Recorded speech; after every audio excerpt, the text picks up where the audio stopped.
Bà xôm group chụp số bục mai bong ổn chẳng rỉa peประมาณថ្ងៃកន្លងមកនេះនៅក្នុងបណ្ដាញសង្គមទាំងអន្តរជាតិនិងជាតិជាពិសេសបណ្ដាញសង្គមនៅក្នុងប្រទេសថៃកំពុងតែមានការផ្ទុះការវែកញែកតាក់ទងជាមួយនឹងកាលពីឆ្នាំ2023ដែលកម្ពុជារបស់យើងបានរៀបចំនៅព្រឹត្តិការណ៍ប្រវត្តិសាស្ត្រគឺការរៀបចំនៅព្រឹត្តិការណ៍កីឡាស៊ីហ្គេមដែលកម្ពុជារបស់យើងបានធ្វើជាម្ចាស់ផ្ទះហើយនៅក្នុងឆ្នាំ2025នេះគឺជាឆ្នាំដែលប្រទេសថៃដែលជាអ្នករៀបចំនៅកម្មវិធីព្រឹត្តិការណ៍កីឡាស៊ីហ្គេមដែលប្រទេសថៃធ្វើជាម្ចាស់ផ្ទះប៉ុន្តែរវាងប្រទេសទាំងពីរនេះបើប្រជាជនថៃបានលើកឡើងថាកាលពីកម្ពុជាក្នុងឆ្នាំ2023រៀបចំកីឡាស៊ីហ្គេមនេះកម្ពុជាបានប្រើប្រាស់នៅថវិកានៃប្រទេសចិនដូច្នេះយើងបានឃើញនៅเพจផ្លូវការរបស់សម្ដេចតេជោហ៊ុនសែនដែលជាប្រមុខរដ្ឋស្ដីទីនៃប្រទេសកម្ពុជារបស់យើងក៏បានលើកឡើងមកបញ្ជាក់អំពីការលើកឡើងរបស់ប្រជាជនថៃដែលចោទខ្មែរថាខ្មែរយើងបានប្រើប្រាស់ថវិការបស់ចិនដើម្បីរៀបចំនៅកីឡាស៊ីហ្គេមអញ្ចឹងខ្ញុំនឹងអានជូននៅខ្លឹមសារផ្លូវការទាំងស្រុងរបស់សម្ដេចតេជោហ៊ុនសែនដែលបានលើកឡើងដើម្បីជម្រាបទៅកាន់ប្រទេសថៃក៏ដូចជាប្រជាជនថៃឲ្យយល់ឲ្យដឹងអំពីដំណើរការនៃការរៀបចំកីឡាស៊ីហ្គេមថ្ងៃនេះខ្ញុំមានការចាំបាច់ដើម្បីបំភ្លឺទៅកាន់ប្រជាជនកម្ពុជានិងប្រជាជនថៃពីរឿងស៊ីហ្គេមលើកទី32ឆ្នាំ2023នៅកម្ពុជាកាលពីថ្ងៃទី4ខែធ្នូឆ្នាំ2025មុននេះ page Facebook ផ្លូវការរបស់ខ្ញុំបានបង្ហោះវីដេអូមួយស្ដីពីការបិទស៊ីហ្គេមនៅឆ្នាំ2023នៅប្រទេសកម្ពុជា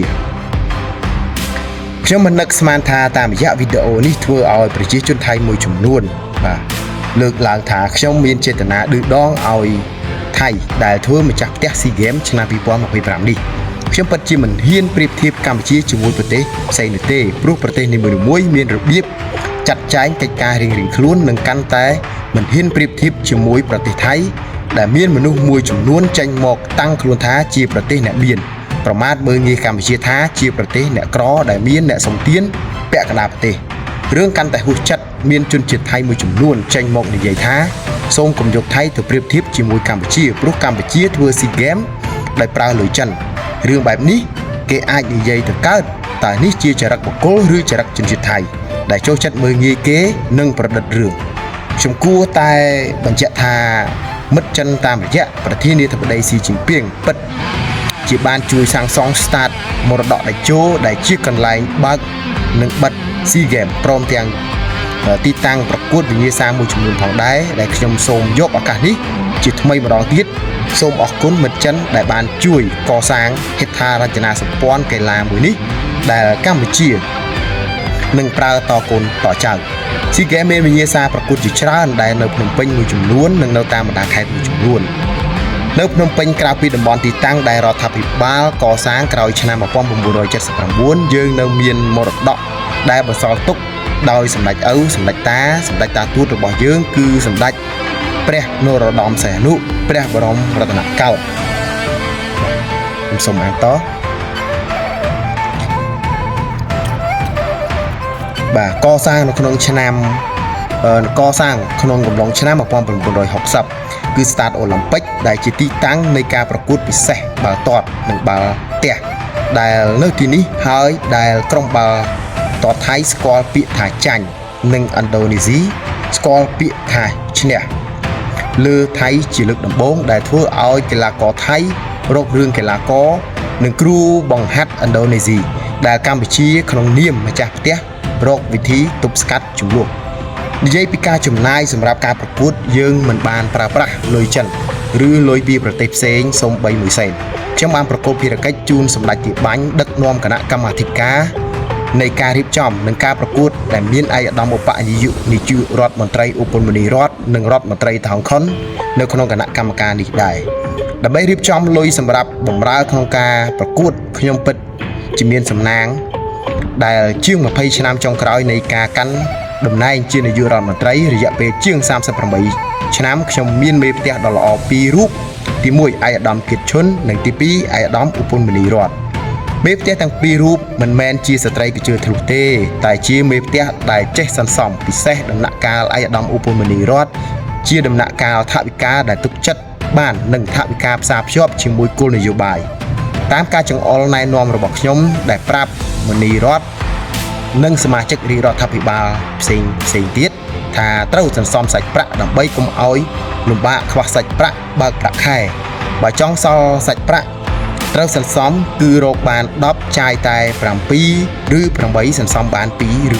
3មុនកូវីដដល់សាច់ប្រាក់ក្នុងរដ្ឋាភិបាលជាតិមានជិត $4,000 លាន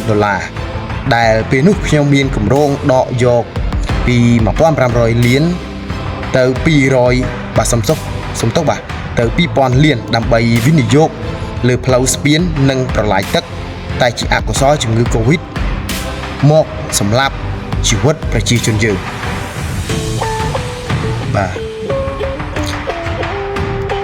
នឹងបាទសូមអភ័យទោសបាទខ្ញុំសូមអានបន្តទៀតយើងគ្មានជំរឿសណាផ្សេងក្រៅពីយកលុយនេះមកការពារជីវិតប្រជាជននិងជួយប្រជាជននោះទេតែទោះយ៉ាងណាសាច់ប្រាក់នៅរដ្ឋាភិបាលបាទនៅតែធានាការចំណាយដោយបើកវិវត្តមួយខែ2ដងដដែលសម្រាប់ការចំណាយSEA Games ឆ្នាំ2023យើងមិនបានប្រើថវិកាជាតិឆ្នាំ2023តែមួយឆ្នាំនោះទេការធ្វើបែបនេះនឹងធ្វើឲ្យថវិកាឆ្នាំ2023រងសម្ពាធនិងផ្អាកចំណាយលើគម្រោងវិនិយោគមួយចំនួនរបៀបរបស់យើងត្រូវបញ្ចូលទៅក្នុងថវិកាប្រចាំឆ្នាំតាំងពីឆ្នាំ2018ដល់ឆ្នាំ2022ដែលក្នុងមួយឆ្នាំជិត$10 លានបានថវិកាជិត$50 លានដែលឡែកថវិកាឆ្នាំ2023យើងគ្រោងក្នុងច្បាប់ថវិកាចំនួន$150 លានទៀតសរុបជិត$200 លានតែដោយស្មារតីសន្សំសំចៃដែលដឹកនាំដោយសម្ដេចទាបាញ់យើងចំណាយត្រឹម$118 លានប៉ុណ្ណោះដោយគិតទាំងចំណាយជំនួយកីឡាបរទេសទាំងការស្នាក់នៅហូបចុកការមិនឲ្យកីឡាប្រទេសជាមិត្តបង់ប្រាក់តាមទម្លាប់គឺកម្ពុជាជាអ្នកធ្វើមុនដែលជាការសម្រេចរបស់ខ្ញុំក្នុងគោលបំណងពង្រឹងសាមគ្គីភាពក្នុងអាស៊ានតាមរយៈវិស័យកីឡាកម្ពុជាជាប្រទេសក្រទ្រព្យក្រលុយតែមិនក្រចិត្តនោះទេយើងចិញ្ចឹមកីឡាប្រទេសជាមិត្តអស់ប្រហែល$12 លានប៉ុណ្ណោះបើគិតទាំងការចំណាយលើការប្រកួតSEA Games Para GamesចំណាយPara Gamesផងចំណាយត្រឹម$126 លាន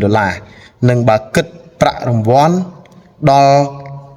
កីឡាកម្ពុជាដែលទទួលបានមេដាយ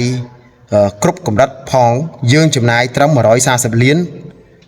ក្នុងគម្រោងនៃច្បាប់ថវិកាឆ្នាំ2010គម្រោងថវិកា2018ដល់2022ប្រមាណជិត$50 លាននិង$150 លានក្នុងច្បាប់ថវិកា2023សម្រាប់កម្ពុជាអាចខុសពីថៃនៅត្រង់តាំងពីចាប់ផ្ដើមរៀបចំការសាងសង់រហូតដល់ប្រកួតនិងការប្រកួតចប់រយៈពេលប្រមាណជាង6ឆ្នាំយើងមិនដែលស្ដីបន្ទោសគ្នាឬស្រែកថាខ្វះលុយឬធ្វើអធិការកិច្ចលើការចំណាយនោះទេទោះយើងត្រូវជនជាតិថៃខ្លះប្រមាថយើងថាជាប្រទេសក្រីក្រក៏ដោយបាទនេះជារបៀបគិតគូរនិងរបៀបចំណាយនៃប្រទេសអ្នកក្រដែលមានអ្នកតាំងខ្លួនជាអ្នកមានប្រមាថលើយើងសង្ឃឹមថាជនជាតិថៃដែលនិយាយប៉ះពាល់ដល់កម្ពុជាដកពាក្យដែលថាកុំយកថៃទៅប្រៀបធៀបជាមួយកម្ពុជាធ្វើ SEA Games ដោយប្រើលុយចិនព្រោះពាក្យនេះមិនគ្រាន់តែមើលងាយចំពោះកម្ពុជាប៉ុណ្ណោះទេតែវាក៏ប្រមាថឬទះកំភ្លៀងមហាអំណាចចិនផងដែរសង្ឃឹមថាថៃនឹងធ្វើបានល្អនៅ SEA Games 2025នេះព្រមទាំងដោះស្រាយបានល្អនៅគ្រោះទឹកជំនន់រាប់ខែកន្លងមកនេះជាងមកគិតតែពីរឿងចាញ់ឈ្នះឬក៏ឈ្នះចាញ់ជាមួយកម្ពុជានិងមីយ៉ាន់ម៉ាខ្ញុំរក្សាសិទ្ធិឆ្លើយតបដើម្បីការពារសេចក្តីថ្លៃថ្នូរជាតិសាសន៍របស់ខ្ញុំនិងបញ្យល់ទៅកាន់ប្រជាជនកម្ពុជានិងប្រជាជនថៃផងដែរ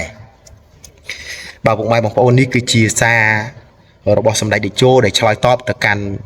ប្រជាជនថៃមួយចំនួនដែលគាត់លើកឡើងថាកម្ពុជារបស់យើងបានយកថវិកាចិនមកប្រើប្រាស់ដើម្បីរៀបចំនៅការប្រកួតកីឡាSEA Gamesហើយឆ្លៀតក្នុងឱកាសនេះខ្ញុំក៏ចង់បញ្ជាក់ផងដែរថាកាលពីឆ្នាំ2023កន្លងទៅនេះកម្ពុជារបស់យើងបានធ្វើជាម្ចាស់ផ្ទះក្នុងការរៀបចំកីឡាSEA Gamesហើយយើងមាននៅក្រុមការងារជាច្រើនបានចូលរួមក្នុងនោះក៏មានរូបខ្ញុំម្នាក់បាទ បានចូលរួមជាក្រុមការងារដើម្បីជួយរៀបចំនៅព្រឹត្តិការណ៍កីឡាស៊ីហ្គេមហើយខ្ញុំក៏ជាសាក្សីរស់ផងដែរខ្ញុំចង់ជម្រាបនៅទីនេះថាកាលពីរៀបស៊ីហ្គេមនោះគឺខ្ញុំទទួលបន្ទុកនៃការស្វាគមន៍ប្រតិភូប្រទេសថៃទាំងកីឡាករទាំងគណៈប្រតិភូកីឡាដែលបានមកប្រទេសកម្ពុជាគឺក្រុមខ្ញុំជាក្រុម LO ដើម្បីស្វាគមន៍ហើយពួកគាត់មកទីសោតគឺយើងបានផ្ដល់ជូននៅការស្នាក់នៅ free ការហូបចុក free ការធ្វើដំណើរ free និយាយរួមគឺมันមានឲ្យបង់ថ្លៃមួយកាក់មួយសេនមួយរៀលណាឡើយគឺយើងបំរើយ៉ាងយកចិត្តទុកដាក់ដោយចេញពីចិត្តយើងធ្វើទៅតាមនៅគោលការណ៍របស់រាជរដ្ឋាភិបាលរបស់យើងមានកន្លែងស្នាក់នៅស្អាតហូបចុកសិតតែអាហារ buffet បាទនៅសិតតែលំដាប់សន្តាគារផ្កាយ4ផ្កាយ5ហើយមានរថយន្តរត់ដឹកឡើងដឹកចុះមានម៉ូតូសម៉ូតូអុសក្បួននៅពេលដែលទៅចូលរួមកម្មវិធីធំៗមានក្រុមចាំបំរើឆ្វេងស្ដាំអញ្ចឹងគឺកម្ពុជារបស់យើងធ្វើបានល្អមែនតើអញ្ចឹងសង្ឃឹមថាប្រទេសថៃដែលធ្វើម្ចាស់ផ្ទះស៊ីហ្គេមនៅឆ្នាំ2025នេះនឹងធ្វើឲ្យបានល្អដូចកម្ពុជាឬក៏លើសកម្ពុជាហើយកុំប្រៀបធៀបរបស់កម្ពុជាសូមធ្វើឲ្យបានលើសកម្ពុជាតើហ៊ានចំណាយដូចកម្ពុជាដែរទេហ៊ានយកចិត្តទុកដាក់គ្រប់បណ្ដាកីឡាករប្រតិភូទាំងអស់ដូចកម្ពុជាដែរទេអញ្ចឹងនេះគឺជាសាររបស់មេដឹកនាំកម្ពុជាផ្ញើជូនប្រជាជនថៃប្រជាជនកម្ពុជាជាពិសេសអ្នកដែលបានចោទមកលើប្រទេសកម្ពុជាអញ្ចឹងខ្ញុំសូមអស់នៅវីដេអូនៃវគ្គ2ប៉ុណ្ណេះសូមអរគុណ